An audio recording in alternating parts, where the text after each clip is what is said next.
Hey Barry, is this tuna or chicken? I don't know. Oh, it's probably because of the comet. They're gonna think it's the Jessica Simpson situation. Without what's going on, guys? My name is Barry. This is Colby, and this is Who Watches This.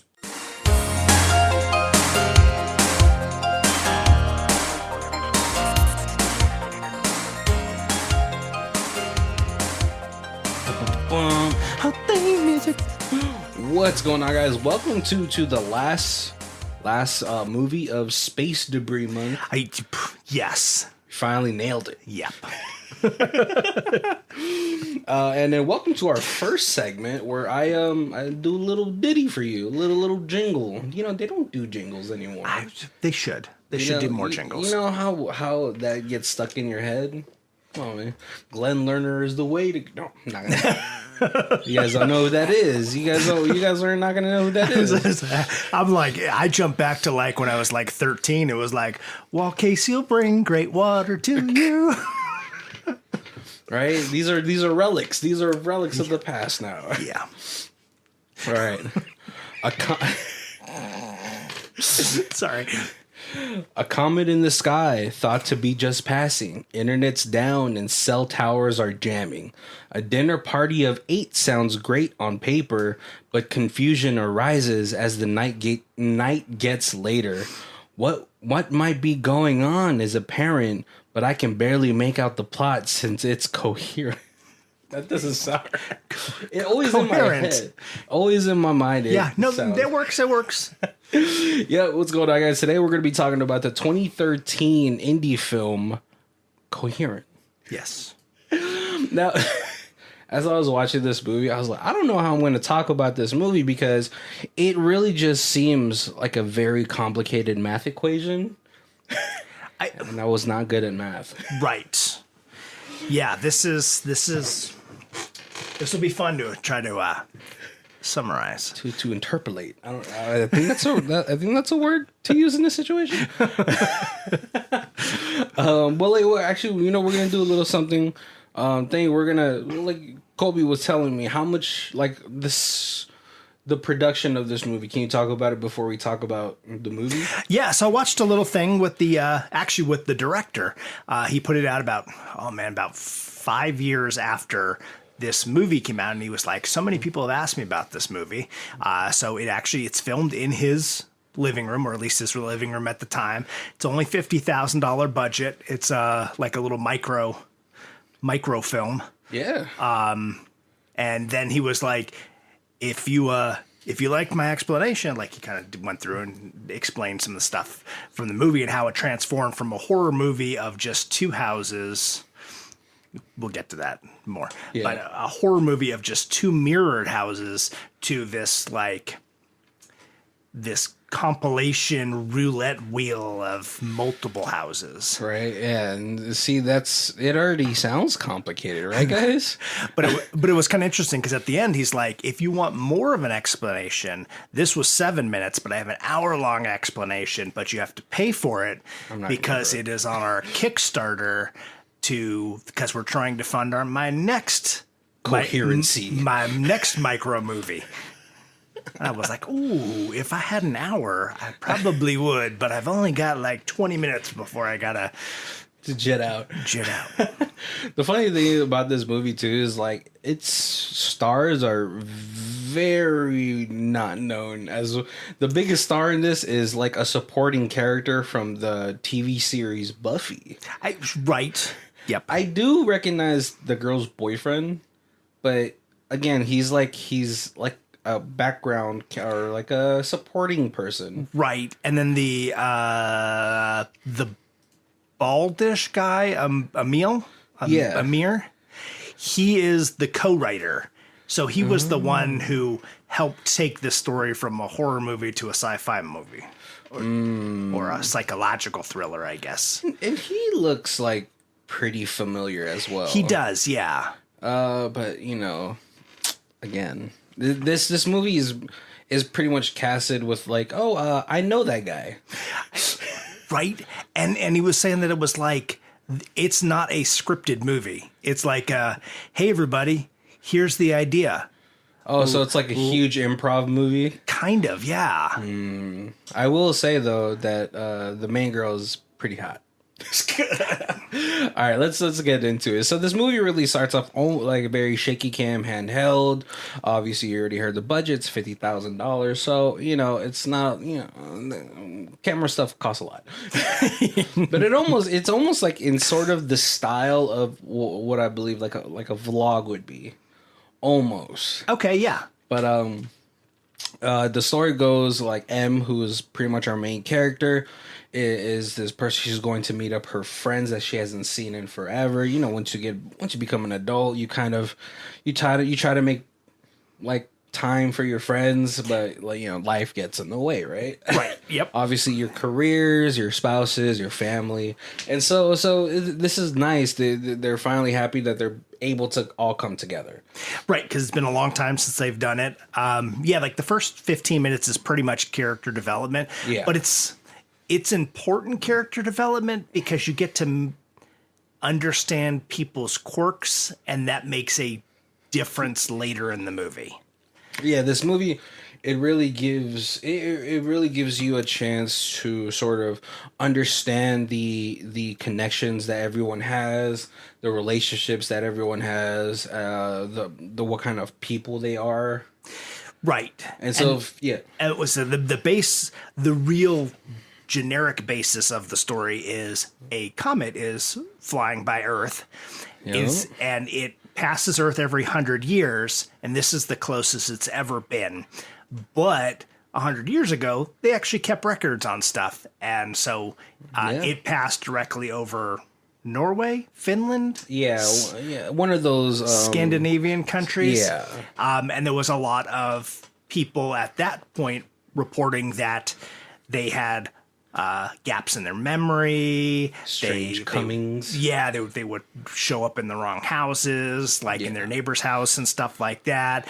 And then there was even a report of a woman who called the police on her husband. And when the police came, they were like, "How do you know this isn't your husband? Because we've all met him. And so we know him." And she's like, "No, because I know it's not, because I killed my husband last night. Yeah. So he can't be alive, so it can't be him." That premise is such a urban legend sort of premise too. Or right. Just like one of those scary stories to tell in the dark type of situations. And that's all really that exposition dump is really, it's given by our main character M. Right. Who, throughout the thing, we learned that she has a turbulent relationship with her boyfriend, because her boyfriend, I feel like maybe he's a photographer or something, but he gets an assignment to Vietnam for 4 months, and he's like, come with me. You're not doing anything really. Right. So she's leery, and he's like, "If you don't go, I feel like that's like you're saying that you don't want to be with me." Yeah. She's kind of still grieving over, like she was a dancer and she came up with like this dance show. Yeah. And then that's the worst. Then she was going to be the lead dancer, and then they replaced her with a more famous dancer. Yeah, she's like the person that they replaced her with is like the world's top class dancer. Yeah. So she's upset, and and they asked her to be the understudy, and she waits too long to be the understudy. And they were like, "Well, we need an understudy, and you haven't given us an answer." So then they give that position to someone else, and it's kind of like they just totally screw her out of this. Well, like she was just taking too long, obviously she created the show, but then really the money is what matters. Right. And then unfortunately for her, as like we're getting this whole dump on everybody's life because everyone's asking like, "Oh, what have you been up to?" And like one of the persons that Emily does not like is Lori, who is the homie hopper, is what we call them. She has slept with 2 of the guys in the group, but then she also has to dredge up like the point that, well, because she didn't take the understudy role, the world famous dancer, actually backed out last minute, and then the understudy got it, and then she got launched into stardom. Right. So I was like, like it sucks. It also, you can't imagine how unfair it feels, but also it's just like, well, be a part of the show some way. Right. Yeah. Which sucks. So that's something that she is obviously, dreading on. She dotes on it that like, I really messed up my life. Right. Yeah. Because I was hesitant, right? But as everyone's like sort of like kind of like as the dinner party, which it totally reminds me of like how awkward this dinner party is because of like the tension that Lori is bringing to the table. She's like calling everybody out, like right, because she hasn't been to the group in a while, and she's like the awkward. She's almost like the outsider. The outsider, yeah, right. Because like, everybody else is friends, and then she's just somebody's ex-boyfriend and somebody's new boyfriend. No, girlfriend. Girlfriend. Yeah. Well, we don't know. We don't know how she That's is. true. It was a tight dress she was wearing. You would think, but like we also, we don't know like the backstories of these people. So Lori might have originally been a part of the friend group, but once you start dating within the group, things can get messy and. But she's the one that's making the dinner awkward. She's calling out Nick or Mike, who was on Roswell, and she's like, "Oh, I never seen you on that show. I feel like I would have remembered you. I love that show." Right? He was like, "Yeah, no, I'm like one of the main cast." I was a I was there the whole yeah, series. He's just like, "How many episodes were you on?" He was like, all of them. What a what a bitch. I would have been so mad, like, wow. And like talking about how like, oh, you gave up your career because your wife wants to live here and Skype for work or whatever. Right. And we kind of later find out that he kind of gave up his career because he drank too much and got abusive when he was drunk. Oh yeah, he got swept up in that fame. Also, like with Emily's boyfriend Kevin, who they're like, oh well, what's not such a gloomy story? And like for some dumbass reason, Kevin's like, oh well, this one's actually with my ex-girlfriend Lori, who's at the table, and not with you, Em. And he's like telling some sort of like, it almost feels like one of those stories that you would hear like a Native American talk about, like a spiritual like quest. I was like, oh, how pretentious. Yeah. You are not. He's probably the type of guy's like, I'm 1/16 Cherokee. But like, come on, like you're a grown ass man. Like that's not something you would say at a dinner table. Right. And so M is just super upset. And then one guy pulls out his phone and the screen cracks while he's just talking about it. And so then they kind of talk a little. That's kind of when they talk a little bit about the comment. They're like, hey, that was supposed to. They were talking on the news that's one of these weird side effects that the magnetic pull of the.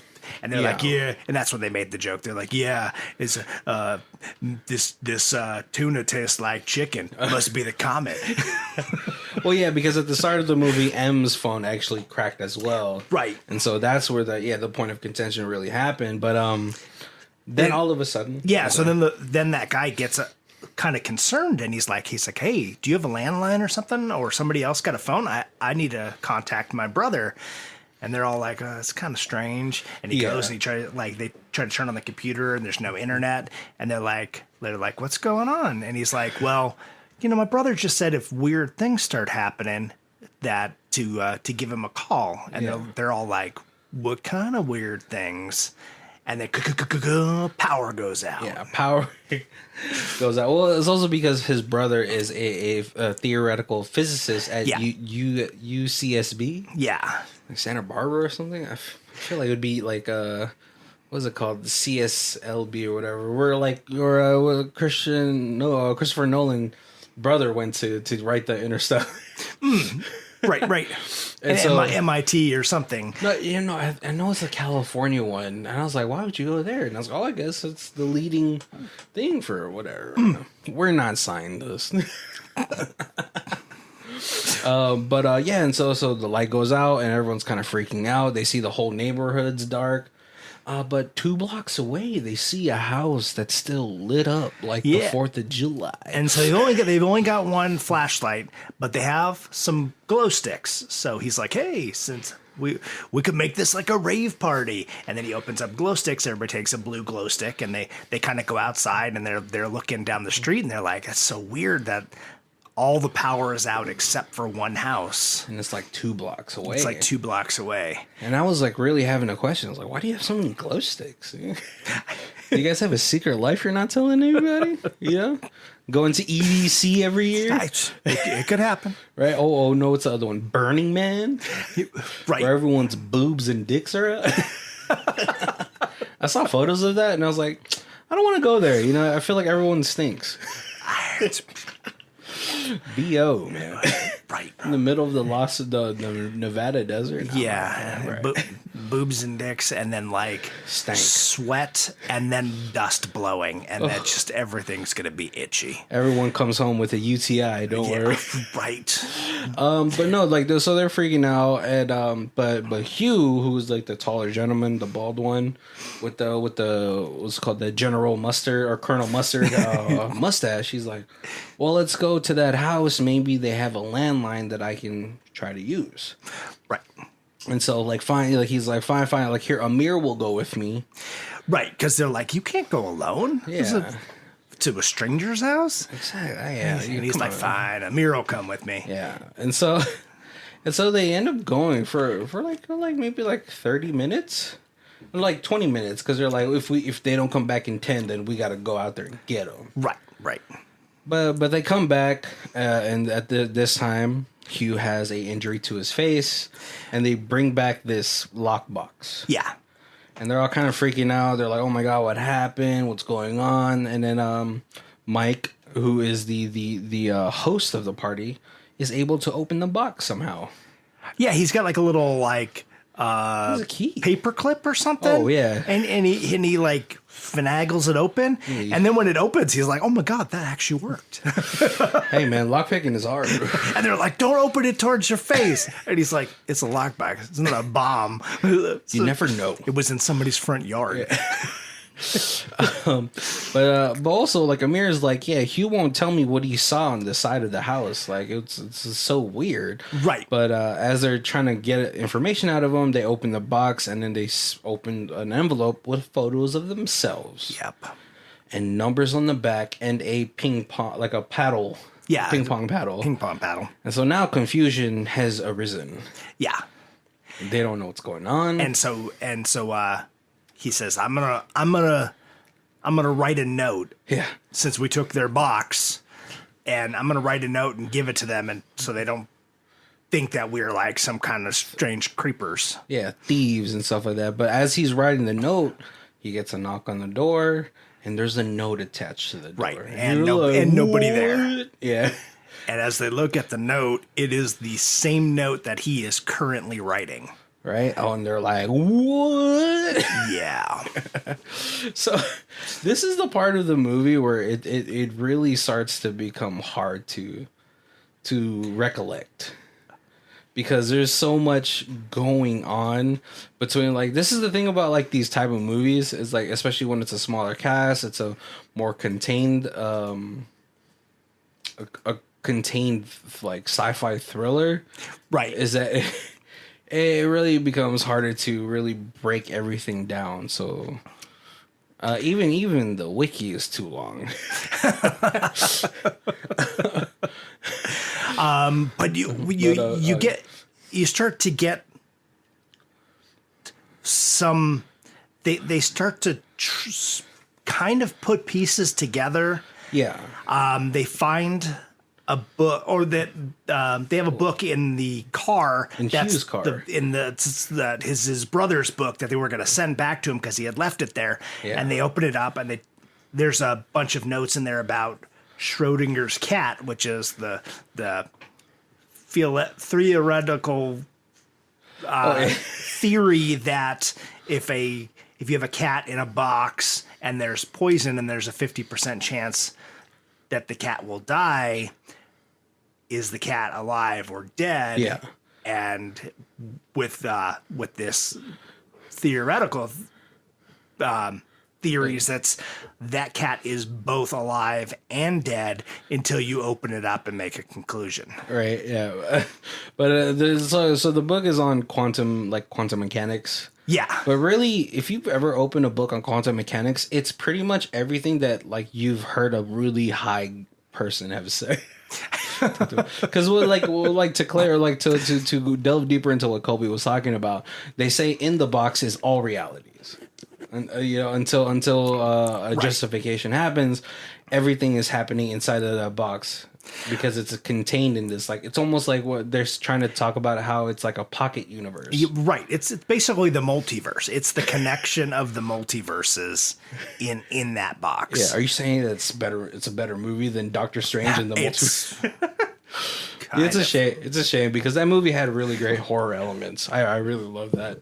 I love that portion of the film. Not enough multiverse jumping, but the horror aspect. I mean, it was great. It was very Sam Raimi, right?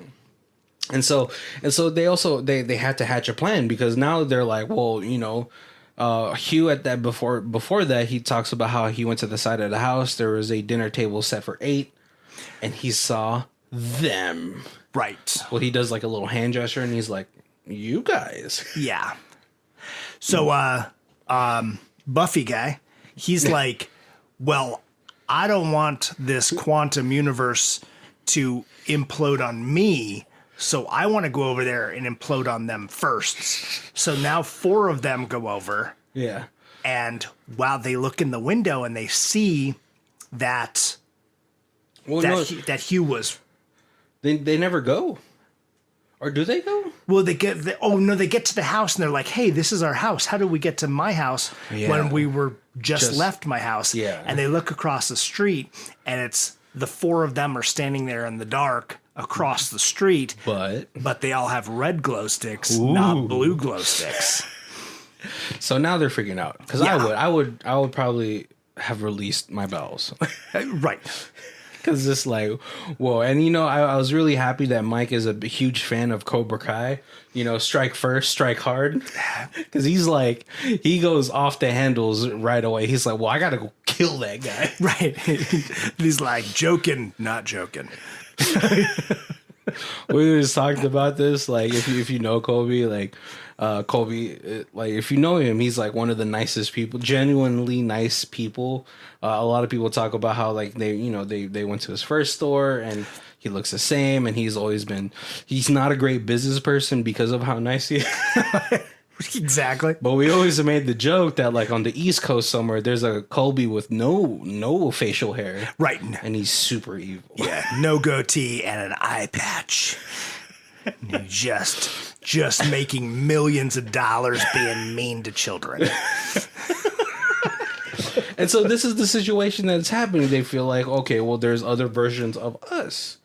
Right. But then they also, as they're like walking down the street, they notice there's a patch of the block that's just shrouded in complete darkness. Right. And they actually even mention that the very first time they go out, and like I watched this movie twice. You had to. And I didn't catch it the first time, but then the second time the very first time they go out, they're like, I see the house down there, but it's so dark there. Right here.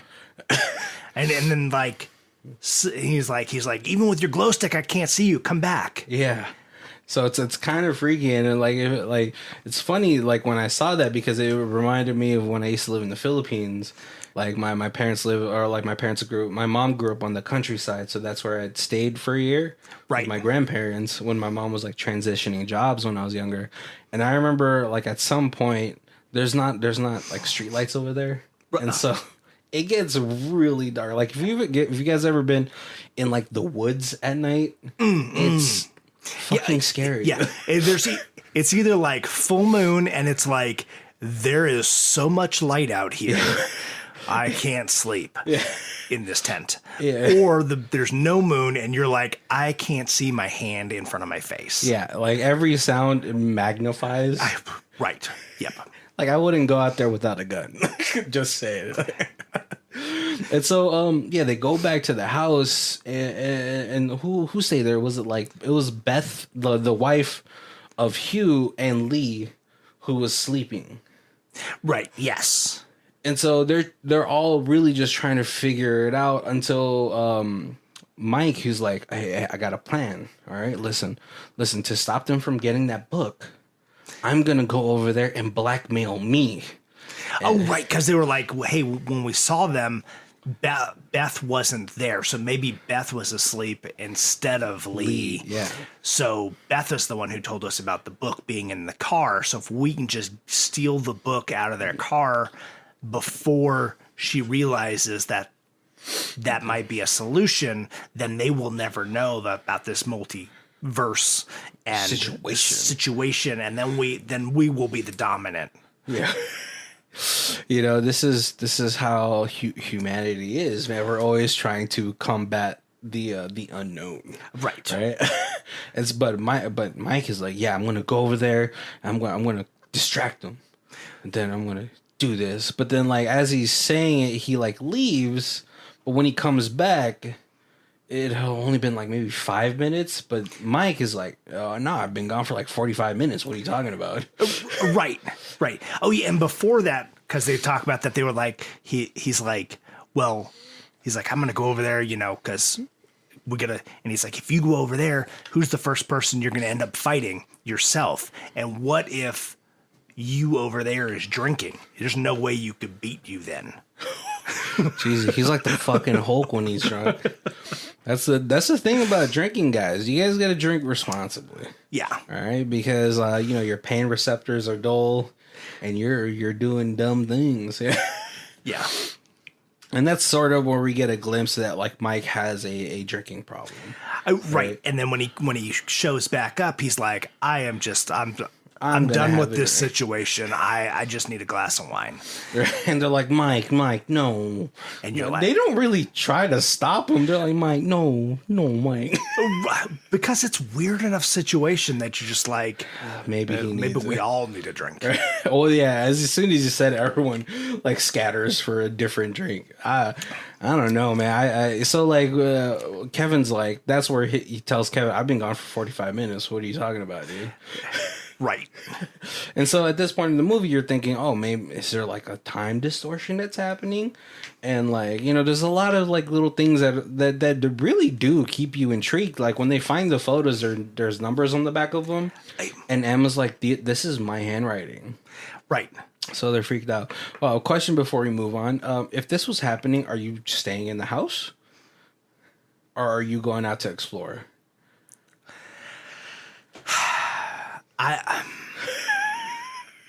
This is the White and Kobe right now. The correct answer is I'm staying inside, but I feel like if I was with somebody else, I would go with them to explore. I would not explore alone. Oh yeah, right. Yeah, at least you're bringing somebody else with you. Yeah, going by yourself is just dumb, dude. But no, and so you know, like here we get a bit of like levity from the situation. Beth talks to Mike, or Lee talks to Mike, and she's like, you know, whatever's happening there isn't a Lee that loves you more than I do in this universe. Yeah. Right. And and at the same time, you're also getting Beth talking to the husband.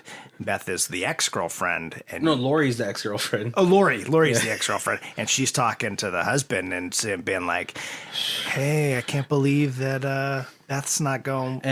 M's not going with. Sorry. Yeah. Names. That M's not going with you to Vietnam. That's so crazy. That's so crazy. Sometimes people click and sometimes they just don't. And then they get a little smoochy and he kind of pushes her off, but he didn't push her off very quickly. Yeah, he waited for that. Man, you know, it's just rough, right? It was a very telegraphed kiss that he could have stopped and he didn't. Yeah, he could have stiff armed her, like give her the old Naaman. Was it Naaman? Naismith? I'm sorry, we're also not football people, or at least I'm not. Jim Namath. See, it's hard right here. But all the tension kind of like breaks when all of a sudden someone breaks Hugh's car, his window. Right? Joe Namath. Oh my God. Joe Namath. Here we go. Oh no, wait, no. Then it's the Heisman, right? Give him Right. the old Heisman trophy. Yeah.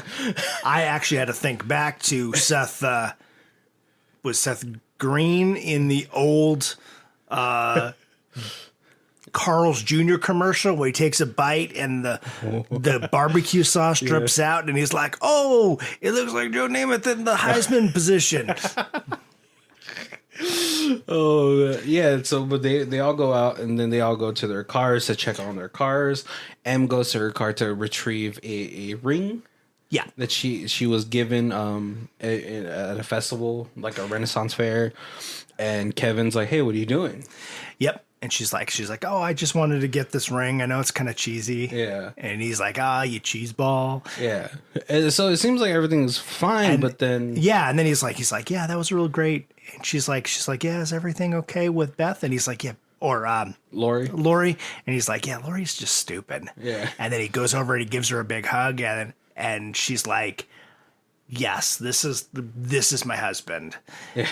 And then she's like, "Did they figure out if anything was stolen out of the car?" And he's like, What are "What are you talking about?" And he's like, "The car with the broken window." He's like, "There's no broken window." And then all of a sudden they're like looking at each other and just kind of like walk the opposite directions because they realize they are from different universes. Yeah, he like just disappears into the dark.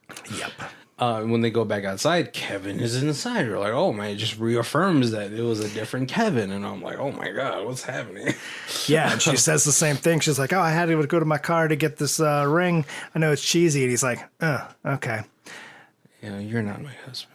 And she's You're not like, my boyfriend. "You are, but you're not the one I want."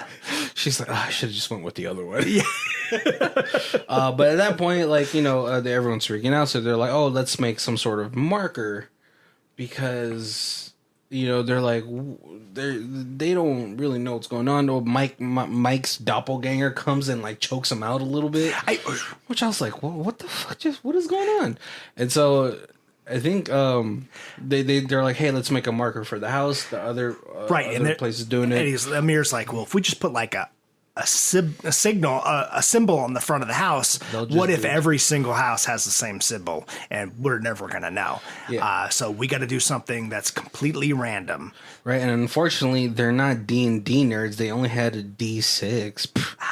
You gotta get a D20 at least.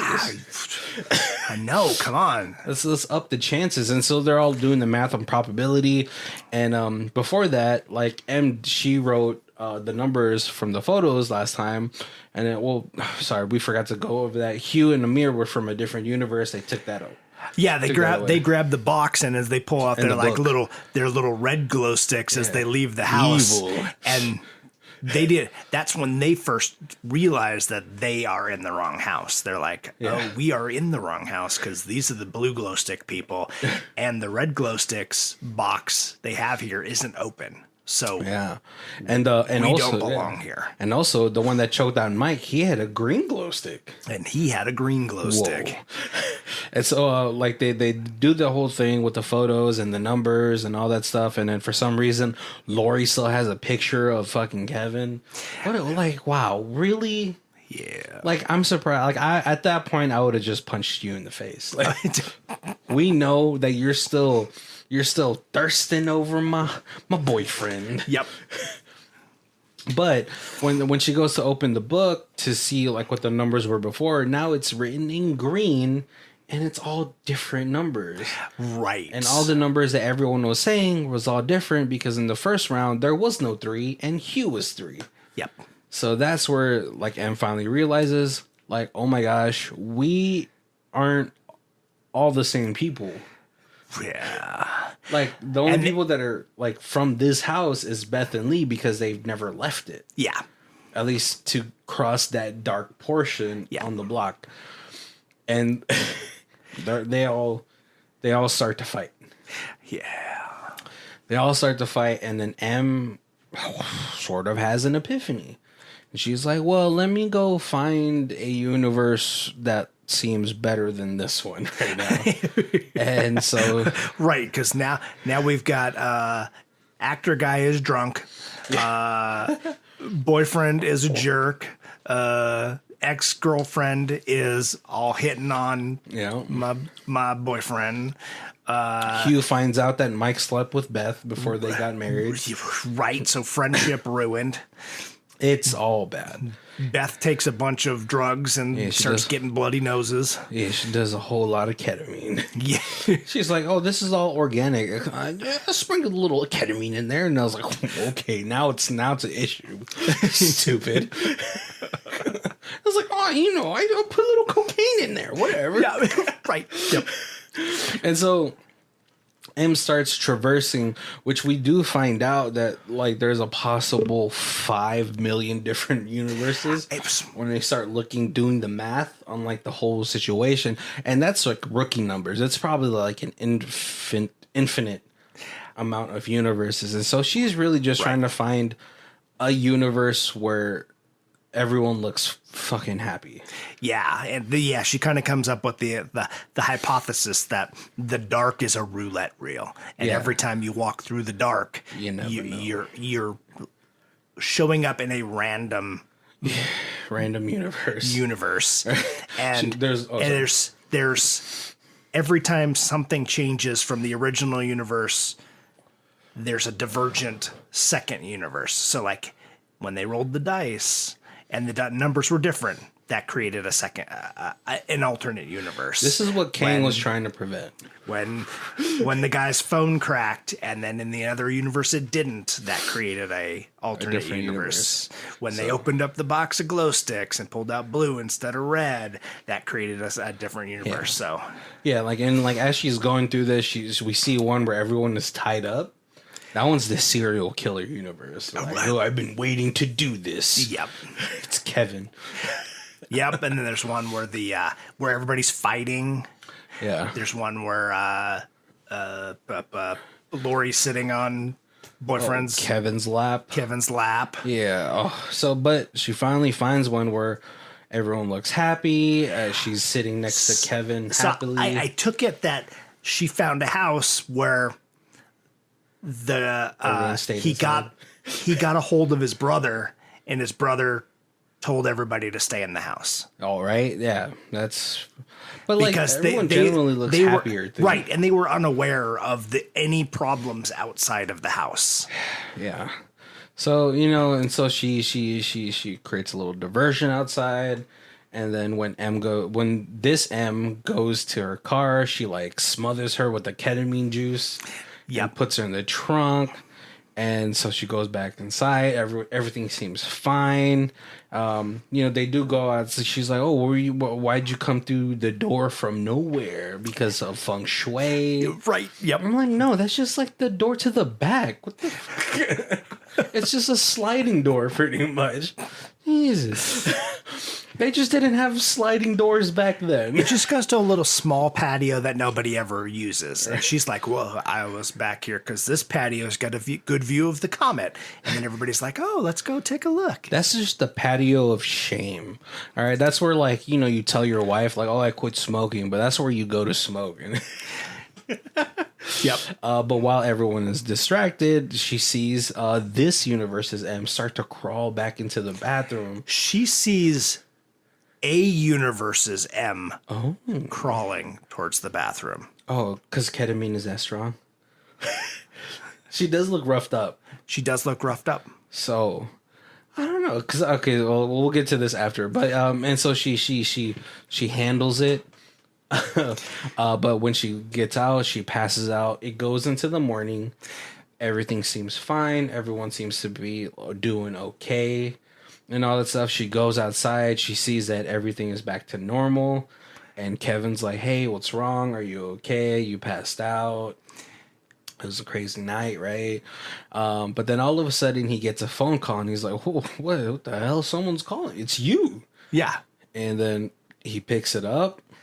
And then he gets the same look as he did when the two of them had the interaction at night. Was that the same Kevin? Where he was like, what are the probability? Cheese ball? Yeah. And then so he gets the same look. You think so? I don't know if it was him. Right, we don't. Maybe that's just how he decided he gives that confused. All of him gives that confused look. right? Because then, like, if you're saying that, then there's an M in the trunk, and then an M past an M that woke up in the bathtub. Right. I was thinking that the phone call was from the M in the trunk calling him to be like, I got mugged last night and they stuck me in my trunk. Come get me. Oh, then what about the M in the bathtub? She got beat up, so she went back to the darkness and to roulette somewhere else.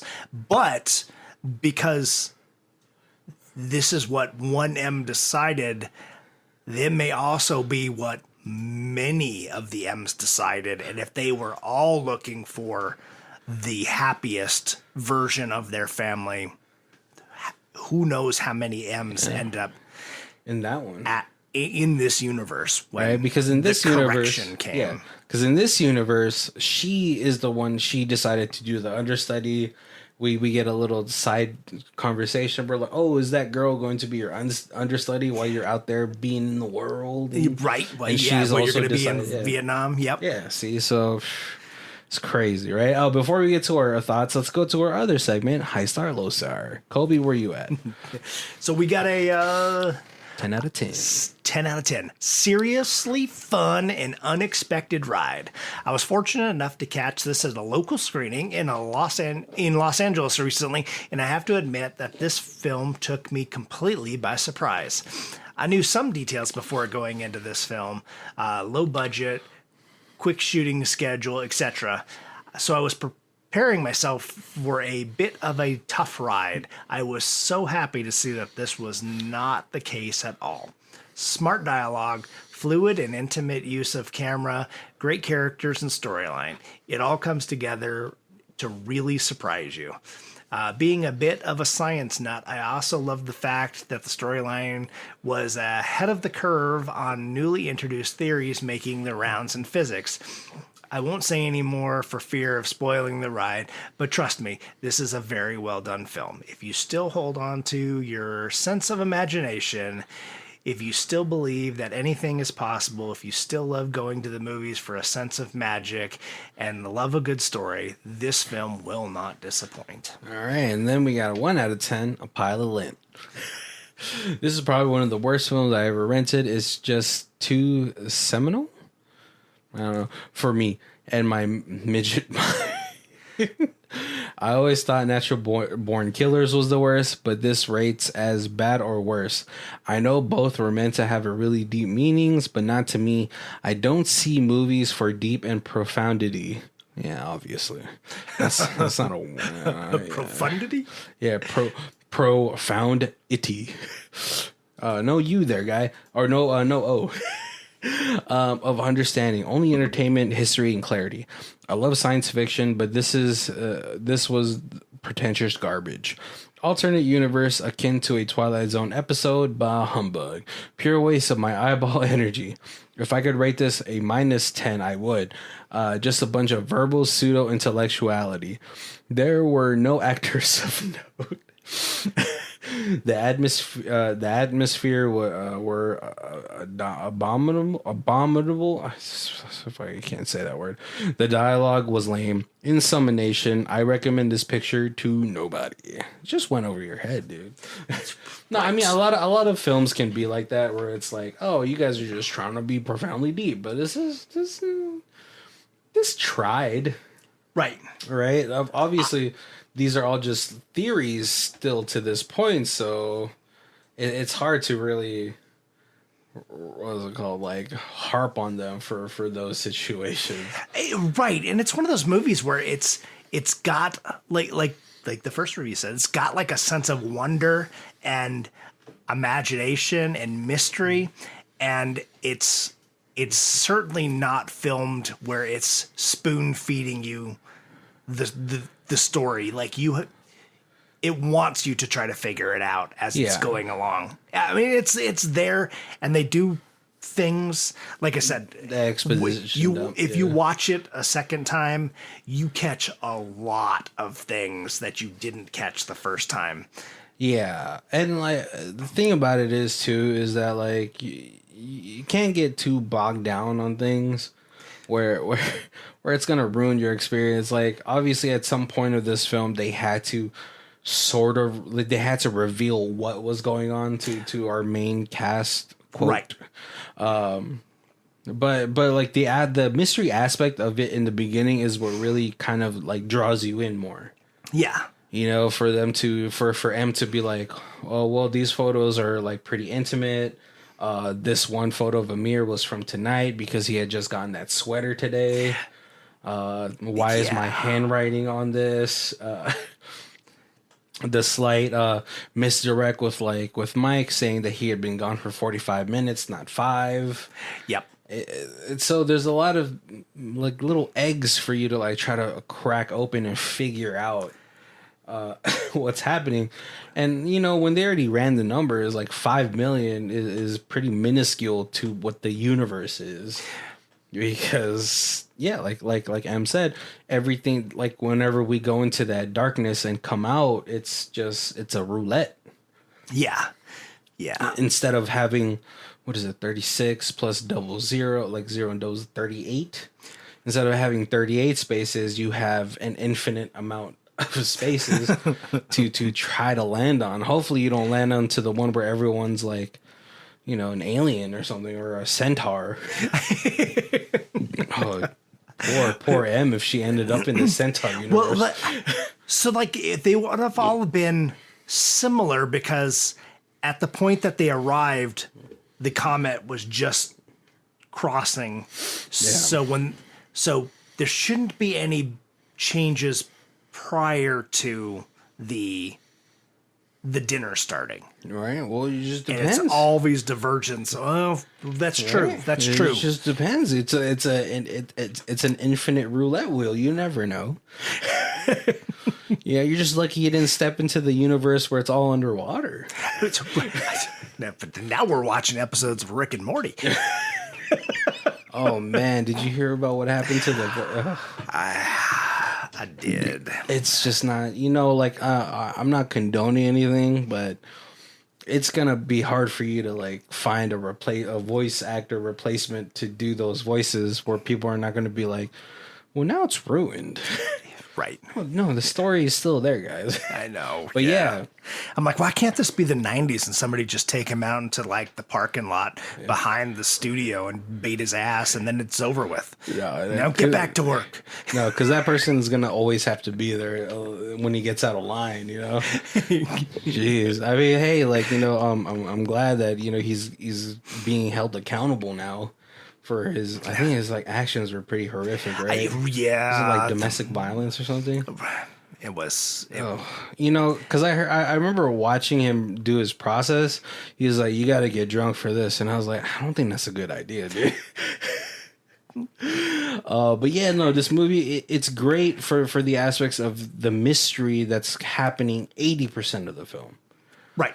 Because when she drops the bomb like that, like, hey, everyone who's left this house and had to cross that dark patch, we're not the same. Right. Yeah, because they do that comparison of this is the original set of numbers from the box that got stolen from my house. But I wrote them down, and where I wrote them down are different than the box. So we now know that we're in a different house than that box originally got stolen from. And those numbers are different than the numbers we just rolled. Yeah. And so she starts trying to ask people what numbers they remember being. And then those numbers start to be different. And it's like, wow. Nobody. So what you can surmise from that whole situation is that the events that happened from last year, now everyone is from different universes. You guys have like, there's a whole bunch of people out there with different like universal ancestries. Like, you know, in this one, like I'm a O positive, in another universe I'm a O negative. Like, what's going on? In that universe I'm wealthy. I would kill that guy. It's exactly like the episode of Rick and Morty too, where they like bury themselves. Yep. Shh, no, you can't. Dead people can't scream. But yeah, and so with the budget, I feel like it did really great to not really get boggled down by like trying to do CG stuff.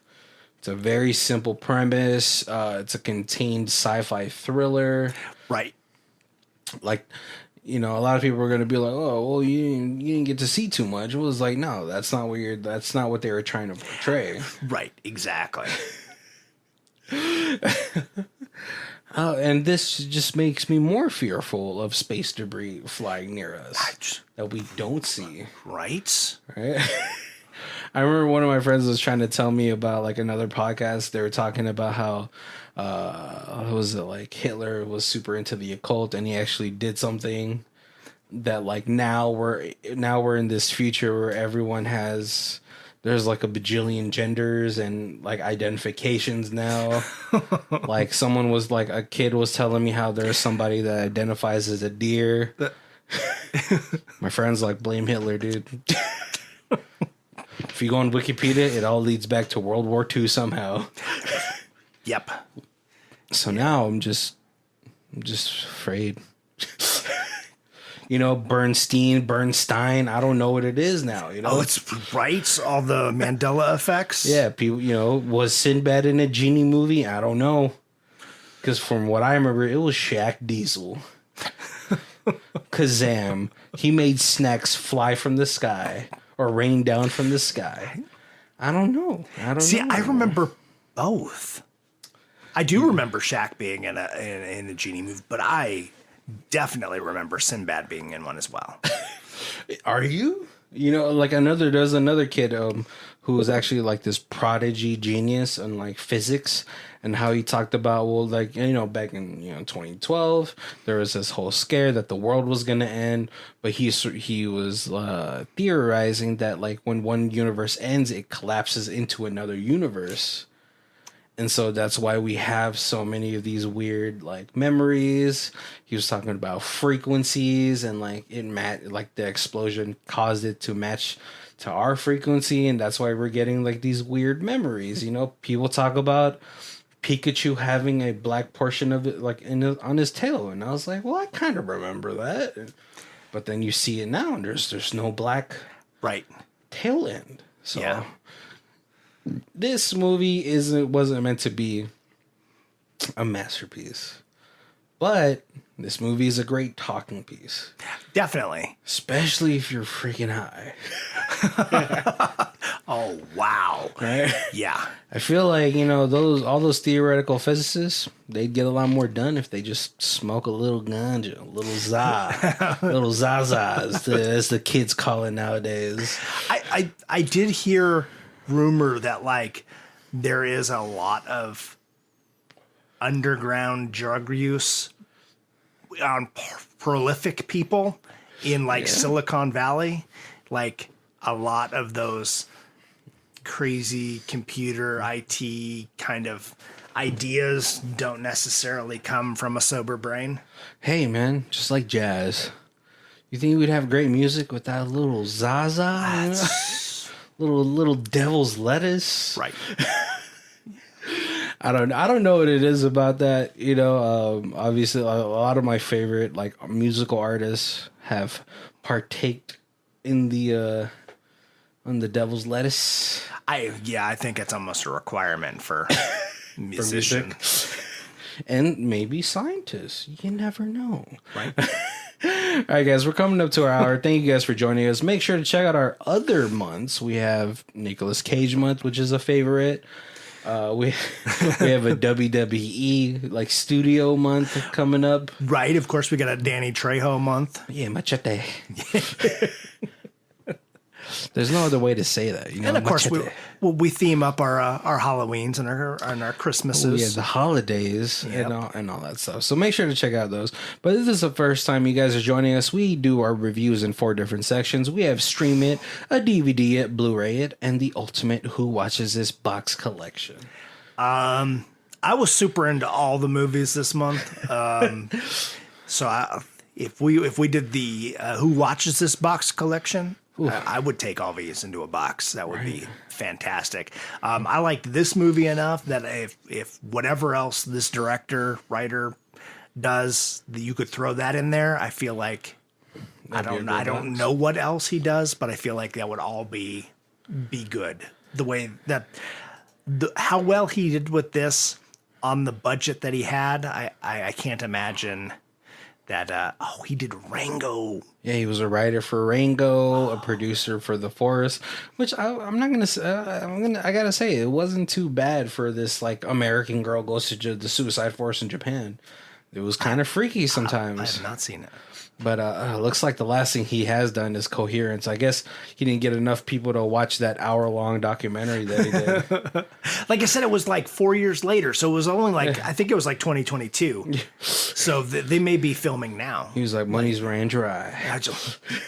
50,000's not that hard to come up with, though. Hey man, they made that one movie on 15K, The Paranormal Activities. Right. Oh, it looks like he's doing a show called Chatterbelt. But yeah, like no, I think this would warrant a Blu-ray just to talk about like the more if they have a whole bunch of like what's it called, like extras where they're talking about the physical, like the what's it called, the physicist sort of. Oh yeah, side of it, the quantum physics side of it. That'd be cool. Yeah, dumbing it down for us, lame brains, smooth brain people. Dumb it down for us a little bit and talk about that. That's a great way to like really draw me into buying a Blu-ray.